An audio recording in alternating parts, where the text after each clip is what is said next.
कर्नाटक के घने जंगलों में एक गुफा और उसमें रह रही थी एक विदेशी महिला अपने 2 छोटे बच्चों के साथ। ना घर, ना बिजली, ना कोई आधुनिक सुविधा।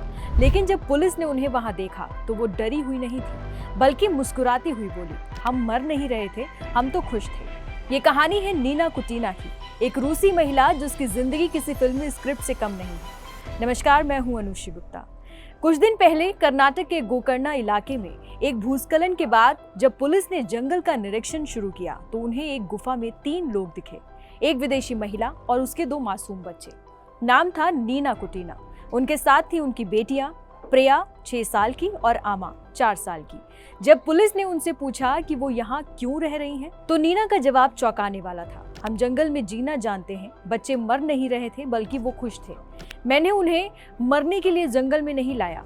नीना ने कहा कि उन्होंने दुनिया भर के 20 से ज्यादा देशों के जंगलों में जीवन बिताया है और ये उनके लिए नया नहीं है। शुरुआत में नीना अपने बच्चों के पिता के बारे में बात करने से बचती रही, लेकिन काउंसलर्स की मदद से उन्होंने खुलासा किया कि उनकी एक बेटी का जन्म गोवा की गुफा में हुआ था और बच्चों के पिता एक इजरायली बिजनेसमैन है। द इंडियन एक्सप्रेस की रिपोर्ट के मुताबिक वो इजरायली नागरिक भारत में बिजनेस वीजा पर मौजूद है और FRRO ने उन्हें ट्रेस कर लिया है।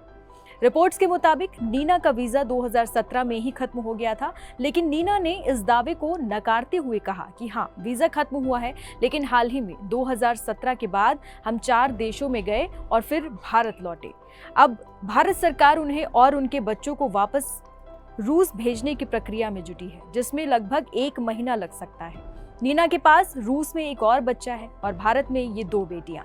कोई उन्हें एक जिम्मेदार मां मान रहा है जो बच्चों को प्रकृति के करीब रख रही थी, तो कोई कह रहा है कि ये बच्चों की सुरक्षा से खिलवाड़ था। गुफा में रहने की वजह चाहे जो भी हो, लेकिन इस कहानी ने पूरे देश को सोचने पर मजबूर कर दिया है। क्या आजादी का मतलब ये है कि आप कानूनों से ऊपर हो जाएं, या क्या एक माँ का प्रेम उसे हर परिस्थितियों में जीने का साहस देता है?